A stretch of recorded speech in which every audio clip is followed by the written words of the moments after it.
बहुत समय पहले की बात है। एक दूर दराज और अत्यंत सुंदर स्थान पर एक भव्य हवेली खड़ी थी। उसी हवेली में रहता था एक प्रसिद्ध व्यापारी धनराज। धन और यश की उसे कोई कमी नहीं थी।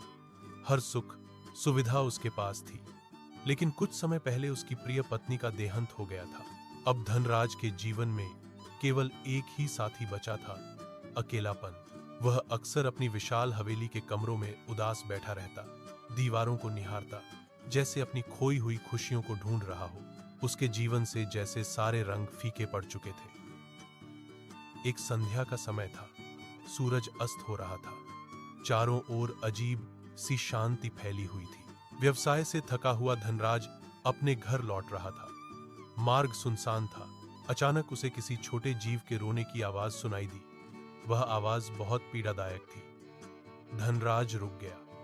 उसका हृदय कांप उठा। थोड़ी दूर उसे कूड़े का ढेर दिखाई दिया। वहीं से आवाज आ रही थी। वह धीरे धीरे आगे बढ़ा। जो दृश्य उसने देखा वह अविश्वसनीय था। कूड़े के बीच एक छोटी सी बच्ची रो रही थी, नन्ही, कोमल और अत्यंत सुंदर, मानो स्वर्ग से कोई देवी धरती पर आ गिरी हो। उसकी मासूम आंखों ने धनराज का हृदय छू लिया। उसकी आंखों में आंसू आ गए। वह तुरंत आगे बढ़ा, बच्ची को गोद में उठाया, अपने सीने से लगाया और घर ले आया। बच्ची अब भी रो रही थी। धनराज ने कोमल स्वर में कहा, मेरी बच्ची, तुम भूखी हो ना? मैं अभी दूध लाता हूं। वह रसोई में गया, एक साफ कटोरी में गर्म दूध निकाला और चम्मच से बच्ची को पिलाया। पहला ही घूंट मुंह में जाते ही बच्ची का रोना रुक गया। वह मुस्कुरा उठी। वह एक मुस्कान धनराज के सूने जीवन में नई रोशनी ले आई। धनराज की कोई संतान नहीं थी। उसने उसी क्षण बच्ची को अपनी बेटी के रूप में अपना लिया। उसका जीवन फिर से रंगों से भर गया। उसने बच्ची का नाम रखा खुशी। समय बीतने लगा। धनराज को लगा कि खुशी को मां का स्नेह मिलना चाहिए, इसलिए उसने दूसरा विवाह किया। उसकी दूसरी पत्नी का नाम था सावित्री और उसकी पहली शादी से एक बेटी थी माया। धनराज निश्चिंत होकर काम पर जाने लगा, लेकिन सावित्री का हृदय पत्थर जैसा था। धनराज के सामने वह खुशी को स्नेह दिखाती, लेकिन उसके जाते ही सारा प्रेम केवल अपनी बेटी माया पर लुटाती। समय के साथ दोनों लड़कियां बड़ी हो गईं। खुशी अत्यंत सुंदर, सरल और दयालु थी। उसकी सुंदरता और भलमन साहस से सावित्री और माया जलने लगी। माया आराम से रहती और खुशी से घर के सारे काम करवाए जाते। वह कपड़े सीती, रसोई में काम करती और हर अपमान सहती। रसोई की खिड़की से एक बिल्ली आती थी। वही खुशी की एकमात्र सखी थी। एक दिन सावित्री ने मीठी आवाज में कहा, आज मैंने तुम्हारे लिए स्वादिष्ट भोजन बनाया है।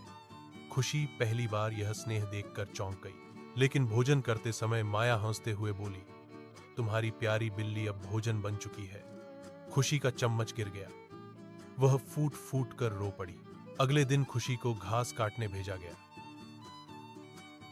शाम को लौटते समय उसने रास्ते में एक घायल सफेद नाग देखा।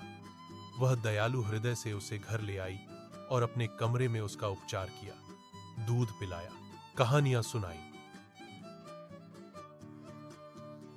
रात के मध्य वह नाग मनुष्य में बदल गया।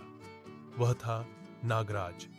उसने देखा कि खुशी के गले पर स्वर्ण नाग चिन्ह है।